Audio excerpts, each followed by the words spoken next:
turning over the pages. Finally, he handed me the paper, pointing to the following notice. The death is announced of Marie de Rozan on October 25th in her 92nd year, on behalf of her daughter, her son, her grandsons, nephews, and grandnephews, and on behalf of her friends, Georges Sachet and Styopa de Jagorev. A service followed by the interment in the Sainte-Geneviève-des-Bois cemetery will take place on November 4th at 4:00 p.m. in the cemetery chapel. Ninth-day divine service will be held on November 5th in the Russian Orthodox Church, 19 Rue Claude Lorrain, 75016 Paris. Please take this announcement as the only notification. So, Styopa is alive? Said Sonachidze. Do you still see him? No, I said. You're right. One must live in the present. Jean, how about the brandy?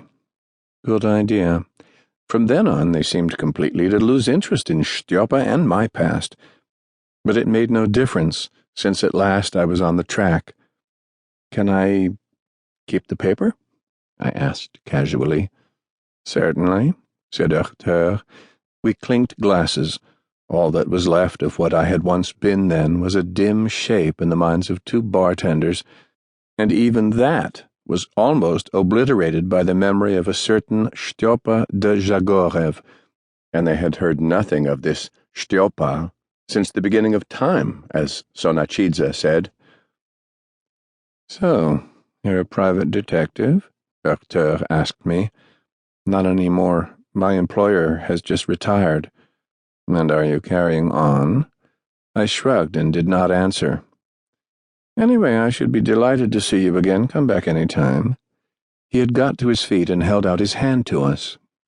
Excuse me for showing you out now, but I still have my accounts to do, and those others with their orgy. He gestured in the direction of the pond. Goodbye, Jean. Goodbye, Paul. Hutte looked at me thoughtfully, speaking very softly. Now that you're standing, you remind me of something else. What does he remind you of? Asked Sonachidze.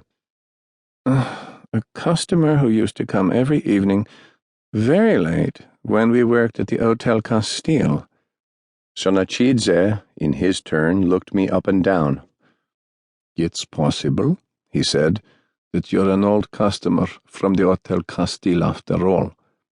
I gave an embarrassed smile.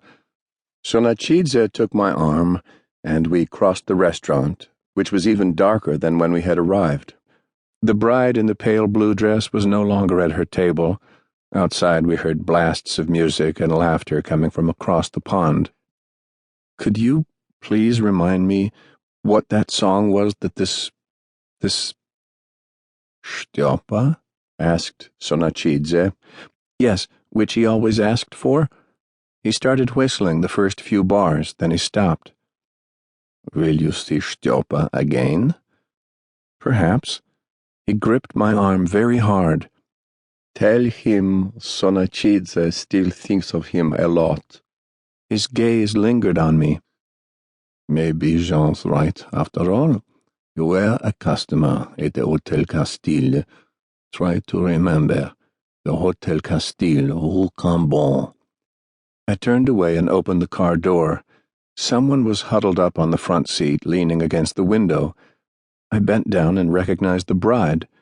She was asleep, her pale blue dress drawn up to the middle of her thighs. We'll have to get her out of there, said Sonachidze. I shook her gently, but she went on sleeping, so I took her by the waist and managed to pull her out of the car. We can't just leave her on the ground, I said. I carried her in my arms to the restaurant.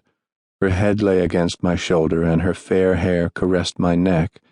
She was wearing some highly pungent perfume which reminded me of something. But what?